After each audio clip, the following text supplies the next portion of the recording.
Having just won the EFL Carabao Cup, we're back in contention for a league title challenge, and we're also doing very, very well in the Champions League. We're going to show you the goals from the games we played since the Carabao Cup final, and we're going to go straight into a game against Chelsea. So let's get into it. As you can see, after the EFL Cup final, we went on then to play Bournemouth in the FA Cup fifth round, yep. As you can see, we've had another penalty shootout in this game. We're going to show you the goals here first of all. Obviously, we've just played a game where we had a penalty shootout, and in the second game straight after that, we've had another penalty shootout. As we see here, Trophée whipping in a corner to make it 1-0 for Evan Nielsen. Before Lewis Hall puts in a deep cross to our back post, as met by Jonathan David. Let's change the camera here. We'll go back to the director view. As the ball's cleared, we see Korky breaking down our left-hand side, fires it back to Kluivert to make it 2-1 in Bournemouth's favour. Korky is very much a player we're looking at for the summer. We then find Kluivert finds Evan Nielsen through on the 47th minute to make it 3-1. We started our fight back as Adeyemi plays the ball across. The ball's cleared not very well. Comes back to Bruno Guimaraes, who squares the ball off to Pablo Roberto to score from distance. Lewis Hall then scores a 54th minute penalty, which takes us into the penalty shootout. As we see, Enes Unal missing the first penalty, Jonathan David then scoring to make it 1-0. Leonardo Lelo scores for 2-1. Bruno Guimaraes scores, misses his penalty to keep it even.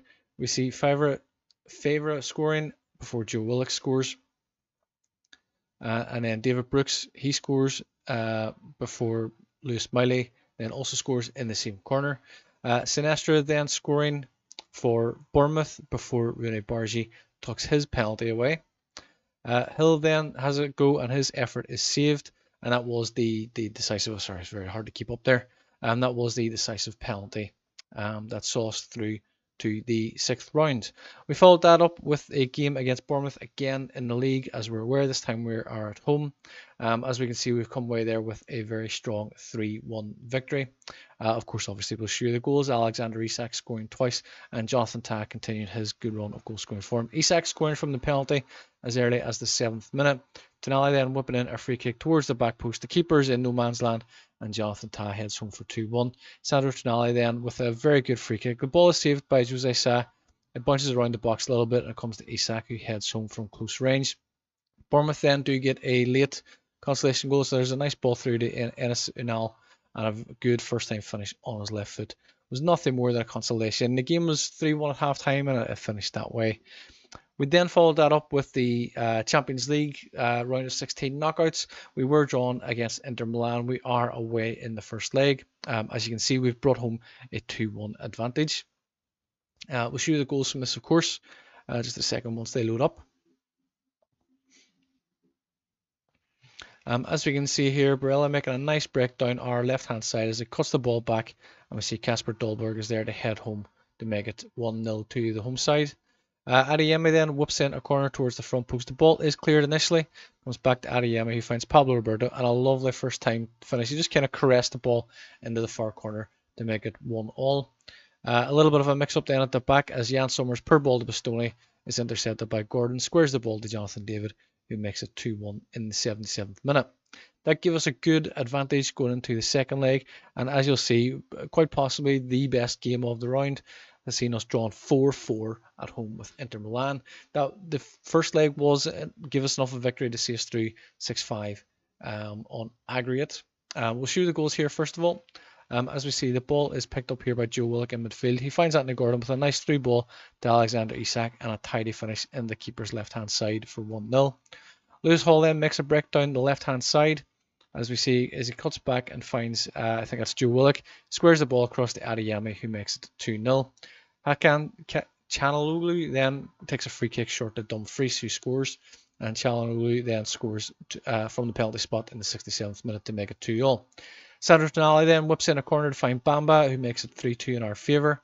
Scarboni takes a throw on to Thuram, who plays a 1-2 with Çalhanoğlu to make it 3-3. Sandro Tonali then with another free kick into the back post. The ball comes down from Botman to Gordon, who makes it 4-3. And in the 87th minute, Marcus Thuram gets in, and Diogo Costa making a wild dive to his left-hand side, as we see they equalise through essentially what is an own goal of Ibrahim Bamba for a 4-4 draw, and definitely the best match probably of the round. As mentioned, the 6-5 aggregate score does see us through to the quarterfinals, where we will face Barcelona. The winner of that will then go on to face the winner of Arsenal versus, I think it's PSG, and we'll check that in just a second. Actually, we'll just check it now. So the quarterfinal, and then if we beat Barcelona, we will play the winner of Arsenal versus PSG. In the other branch of the quarterfinals and semi-finals, we have Atletico will face Liverpool, and the winner of that will face the winner of Real Madrid or Bayern Munich. So a very, very good quarterfinal and semi-final set of rounds still to come. Following that, we then went on to play Spurs yet again, 5th time this season, this time in the FA Cup quarterfinal. As you'll see there, it's gone to another penalty shootout. We'll bring you the goals first of all. And obviously, as you will have seen there, we have been knocked out, unfortunately, on penalties in this game. As we see, Heung-min Son whip it in the corner, and I think it's Ashley Phillips gets up to win the header. Montiel takes the throw in. It's cut out by Anthony Gordon. The ball comes to Bruno Guimaraes, squares the ball to Joe Willock, and as he likes to do, shoots from distance and finds the net. Montiel then takes the first penalty to give Spurs the advantage. Bruno Guimaraes scoring to make it 1-1. James Maddison then scores for 2-1. And Anthony Gordon then finds the back of the net for 2-2. Jamie Donnelly then misses as Diogo Costa makes a good save. And Davide Calabria gives us a 3-2 advantage. Heung-min Son then scores for Spurs, followed by Joe Willock, who has his penalty saved for, I think we're at 4-4 at this stage. Kulusevski then misses his opportunity, and Vuskovic scores. We seem to have cut out some Newcastle penalties here. Eric Garcia scores. Obispo then has his penalty saved, and Bergvall scores his penalty kick. Alex Valle then scores his penalty, and Mickey van de Ven scores from the spot as well. Sven Botman then finds the net before Ashley Phillips scores, and this is into the 10th round of penalties. The one that was missed, our final penalty to miss, as we see there, Spurs have missed 3, we have obviously missed 4, and it was Diogo Costa hitting our 10th penalty was the one that was missed. As we see there, Willock, Bargi, Bamba, and Costa all missing. And for some reason, the highlights didn't show those misses. I'm not too sure why that happened. But we've gone out of the FA Cup. But at this stage, we're not really too concerned about that. We did get the quarterfinal, which was nice. But we've already won the FA Cup. So in terms of the glory hunter and what we're trying to achieve, it's not really a relative result for us because we've already picked up an FA Cup trophy. We then followed that up with a game at home against Brighton in the league, as we see Livramento cutting inside to find Roberto. His pass finds Rooney Bargi. A little bit of a mix-up around the defence, and Isak is on hand to score in the 2nd minute.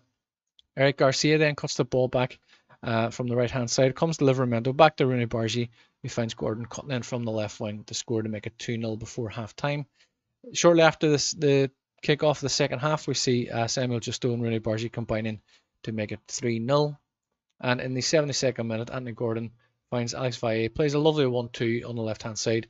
The ball comes back. There's an attempted clearance from Igor there. It looks more like it hits Alexander Isak in the clearance as opposed to him making an attempt. But the ball's gone into the back of the net, and we've come away with a 4-0 victory. That brings us into our current game against Newcastle United. We will show you the league table in just a few moments. It is looking very, very good for us currently. We do have Harvey Barnes struggling on fitness, and we also have Karim Adeyemi not fully fit. So we're going to bring Rooney Bargi in on the right wing, move Anthony Gordon over to the left wing, as we have been doing for the last couple of games. In the Cup game against Spurs, we did pick up a couple of injuries. We have Karim Adeyemi injured in that game. We also have lost Lewis Hall for up to 3 months, so his season effectively is over. Alex Valle is going to continue as our first choice left back. We do have Jamal Lewis as a decent backup rotational option. We also have Sven Botman and Tino Livramento who can play there as well if required. So as we line up, we're going to go with our strongest possible team at the minute. That is Livramento, Bamba, Botman, Valle at the back. Tino, Sandro Tonali, Bruno Guimaraes and Lewis Miley in central midfield. Rooney Bargi on the right wing, Anthony Gordon on the left wing, and Alexander Isak up front as you would expect. So Chelsea are currently sitting in 6th place in the league. We'll show the league table in just a second. As we see, we do have 3 games advantage over Liverpool currently in second. We also have a rather large 7-point gap over them. We could potentially extend that to, if we win the 3 games in hand, we could potentially extend that to 16 points, which would mean if we win those games and they come in enough time, we might actually wrap the season up, hopefully by the end of April before those final couple of games come in. We do have a couple of tough games. Of course, our last 3 games are against, I think it's Man United, Liverpool, and maybe Arsenal, maybe in that order.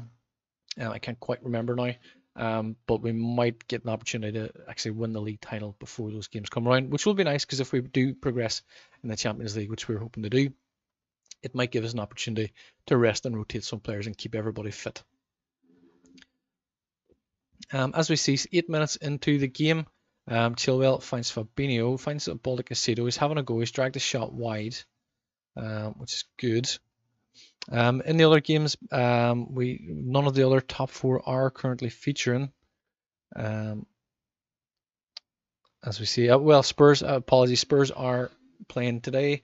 They are currently leading against Aston Villa 1-0 with a goal from Pedro Porro. There's not an awful lot of action happening in our game. We see Leicester beating Bournemouth. Ipswich are beating Bournemouth. Leicester are beating Brighton. Man United are 1-0 up against Everton. They have Victor Hikeresh up front for them. A very, very good purchase. They paid a lot of money for him. As we see, there's a corner coming. The ball is cleared. Comes back to Marieki. Finds it in Kunku. Fofana squares it to Fabinho, and that's a good finish. It's a good finish. You know, I would expect us in that position to be able to finish that. As we see, Bruno gets the clearance. We don't really do anything. Once Bruno wins his header, don't really do anything. A lot of ball chasing going on. And Fabinho finds net to give the home side the advantage. Let's demand more. As the camera swings all the way around the far side, we see Fofana taking a long free kick. It's gone all the way through to Sterling. Livermedal doesn't have the legs to keep up with him. He has a goal, and it's a very good save from Diogo Costa. And Kunku now with a corner for Chelsea. As he's whipping in towards the front post, the ball is cleared again. We don't deal with it very well. We win the first ball, but we don't get it clear. This is very poor. I think this might be a thrash arms. Alexander Isak looking nervous, not playing great. Rolling off a 6.3. Botman and Samba and Valle all not playing great either. We may need to make some changes. Do we want to make 4 changes at once? As Fabinho has another go, he's hit the woodwork this time. And Bruno gets the ball clear. Don't really want to change all 3 of those defenders, but we may have to. As Kepa goes to take the short goal kick, finds Colwell. He's flicked it on to Sterling. Retains the ball very well, goes back to Colwell. He's looking to find Chilwell. Come back inside to Caicedo. Sterling now. Who's back? We can't quite get in touch, but Alexander Isak wins the ball back. He's having a go, and there's a good save there from Kepa Arrizabalaga. Really would have fancied Isak to finish that. Corner comes to nothing. We're going to make some changes. Our defense are just not playing well. So we need to change these 2. Bring these 2 in.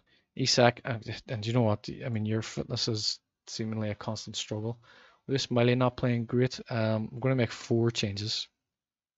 Bring these guys in. They're all motivated, happy, good responses. That's what we want to see.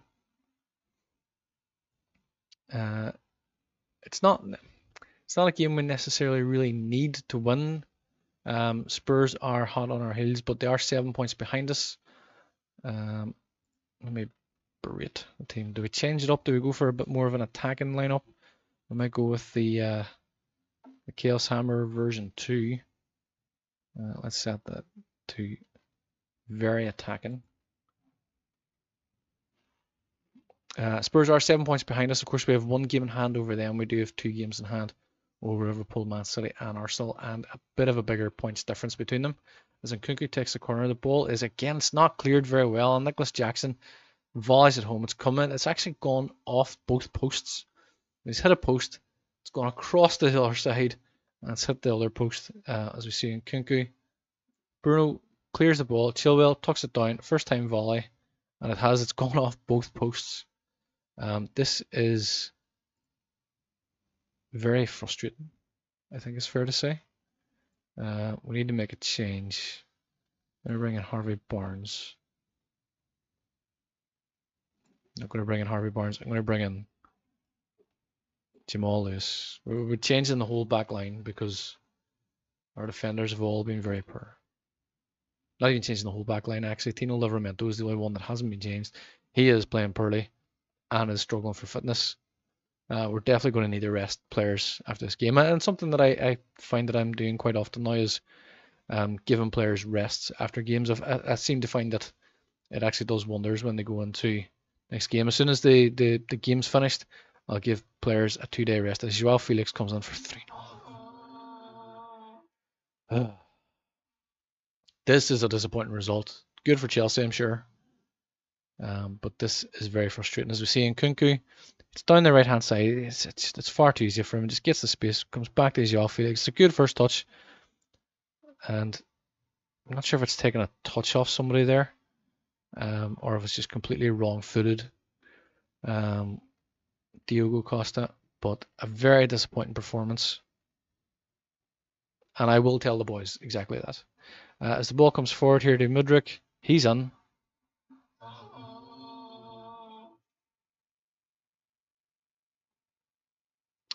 That's very, very frustrating.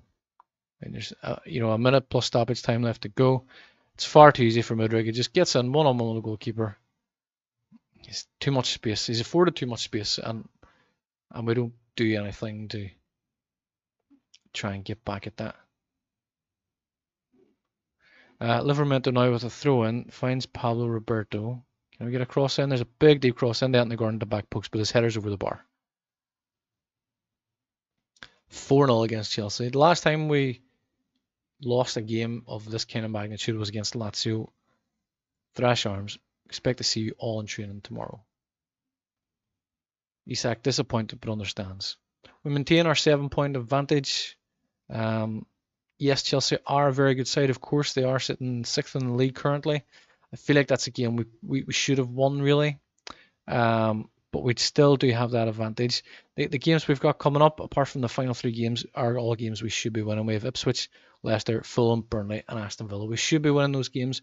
Hopefully that's enough to, if not secure the league title for us, depending on other results, at least have one hand on the trophy.